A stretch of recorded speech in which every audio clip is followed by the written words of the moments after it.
കാസർഗോഡാണ്. കാസർഗോഡ് ജില്ലയിലെ പ്രധാനപ്പെട്ട ഹിന്ദു ക്ഷേത്രങ്ങളിലൊന്നാണ് മധൂർ മദനന്തേശ്വര സിദ്ധിവിനായക ക്ഷേത്രം. ദിവസവും വളരുന്നത് എന്ന് ഭക്തർ വിശ്വസിക്കുന്ന ഗണപതി വിഗ്രഹമുള്ള ഈ ക്ഷേത്രത്തിന് നൂറ്റാണ്ടുകളുടെ പഴക്കമുണ്ടെന്നാണ് കരുതപ്പെടുന്നത്. പ്രധാന പ്രതിഷ്ഠയേക്കാൾ ഉപപ്രതിഷ്ഠയ്ക്ക് പ്രാധാന്യമുള്ള അപൂർവ ക്ഷേത്രങ്ങളിൽ ഒന്നുകൂടിയാണ് മധൂർ സിദ്ധിവിനായക ക്ഷേത്രം.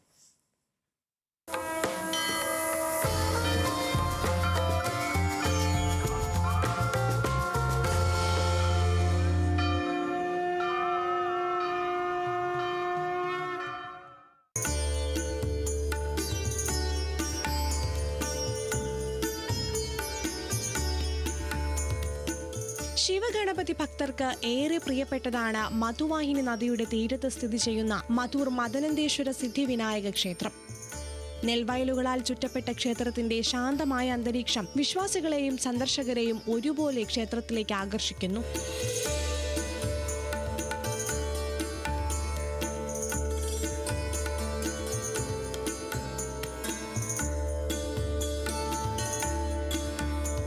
ചെമ്പുപൂശിയ മേൽക്കൂരയുള്ള 3 തട്ടുകളുള്ള താഴികക്കുടം മനോഹരവും അതുല്യവുമായ വാസ്തുവിദ്യ സവിശേഷതകളാൽ പ്രശസ്തമാണ്.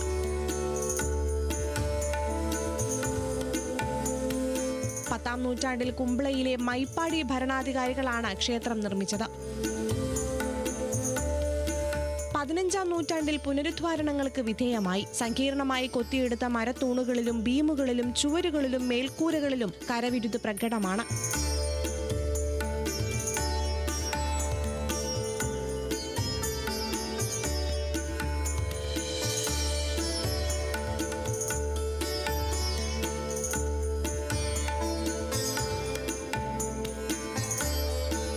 ക്ഷേത്ര സമുച്ചയത്തിനുള്ളിലെ ആഴത്തിലുള്ള കിണറിൽ സൂര്യപ്രകാശമേൽക്കാത്ത വെള്ളം രോഗശാന്തി നൽകുമെന്നാണ് വിശ്വാസം.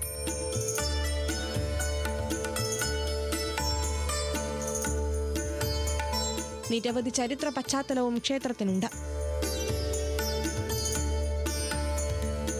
കുട്ടികൾ കളിമണ്ണിൽ തീർത്ത രൂപത്തിന് പിന്നീട് ചൈതന്യം വന്നുവെന്നാണ് വിശ്വാസം.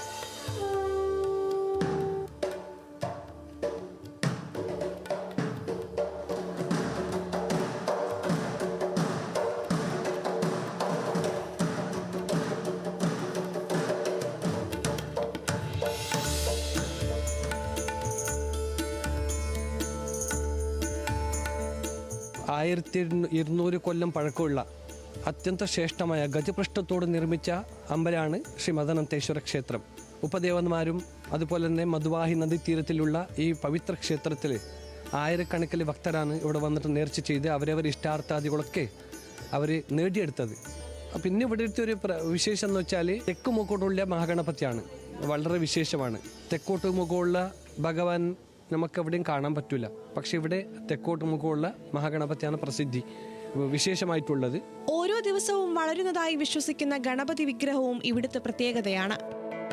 പിന്നൊരു ഇതിഹാസം എന്ന് വെച്ചാൽ ഭഗവാൻ വളർന്നുകൊണ്ടുണ്ട് എന്നാണ്. പക്ഷെ നമുക്ക് എപ്പോഴും നോക്കുമ്പോൾ മനസ്സിലാവില്ല. പക്ഷെ ആ ഭഗവാന്റെ വാതിൽ നോക്കുമ്പോൾ മനസ്സിലാവും. അത് വയറും തലയും കാണുള്ളൂ, ബാക്കി അവരെ ഭുജമൊക്കെ നമുക്ക് കാണാൻ പറ്റില്ല. അത്രയ്ക്ക് വലുതാണ് ഭഗവാന്റെ വിഗ്രഹം. അതുപോലെ ശിവൻ ഉദ്ഭവലിംഗമാണ്.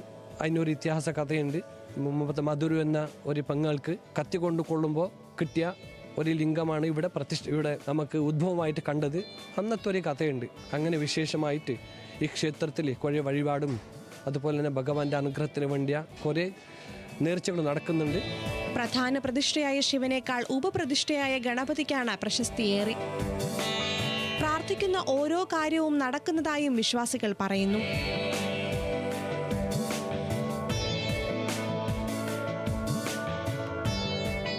അനുഭവം കുറേ കാര്യങ്ങളുണ്ട്. വീടായി, കല്യാണമായി, ജോലിയുടെ പണിയെടുക്കുന്നതിൽ നല്ല ഇതിലുണ്ട്.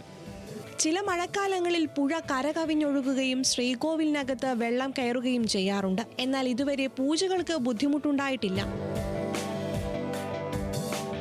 കേരളത്തിന് പുറത്തുനിന്ന് കർണാടക, ആന്ധ്രാപ്രദേശ് ഉൾപ്പെടെയുള്ള സംസ്ഥാനങ്ങളിൽ നിന്നും ആളുകൾ ഇവിടേക്ക് എത്താറുണ്ട്. ന്യൂസ് മലയാളം, കാസർഗോഡ്.